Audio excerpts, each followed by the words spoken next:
ನಾನು ವಾಚಿಸುತ್ತಿರುವ ಕವನ ಕರುನಾಡ ಸೊಬಗು. ಕಾವೇರಿಯಿಂದ ಗೋದಾವರಿಯವರೆಗೂ ಕರುನಾಡ ಕಂಪದು ಎಲ್ಲೆಡೆಗೆ ಪಸರಿಸಿರಲು. ಕಾವೇರಿಯಿಂದ ಗೋದಾವರಿಯವರೆಗೂ ಕರುನಾಡ ಕಂಪದು ಎಲ್ಲೆಡೆಗೆ ಪಸರಿಸಲು. ಭುವನೇಶ್ವರಿ ಒಡಲು ವೈಭವದ ಕಡಲು, ಕಣ ಕಣದಲ್ಲಿ ತುಂಬಿಹುದು ತಾಯಿ ನೆಲದ ಸೊಬಗು. ಭುವನೇಶ್ವರಿಯ ಒಡಲು ವೈಭವದ ಕಡಲು, ಕಣ ಕಣದಲ್ಲಿ ತುಂಬಿಹುದು ತಾಯಿ ನೆಲದ ಸೊಬಗು.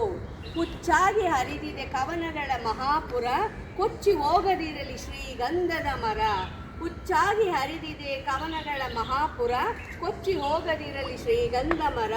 ಮಾತೃಭಾಷೆ ಅಸ್ಮಿತೆಗೆ ತನುಮನ ಮೀಸಲು, ಜ್ಞಾನಪೀಠ ಪ್ರಶಸ್ತಿ ಪುರಸ್ಕೃತರ ತವರೂರು. ಮಾತೃಭಾಷೆ ಅಸ್ಮಿತೆಗೆ ತನುಮನ ಮೀಸಲು, ಜ್ಞಾನಪೀಠ ಪ್ರಶಸ್ತಿ ಪುರಸ್ಕೃತರ ತವರೂರು.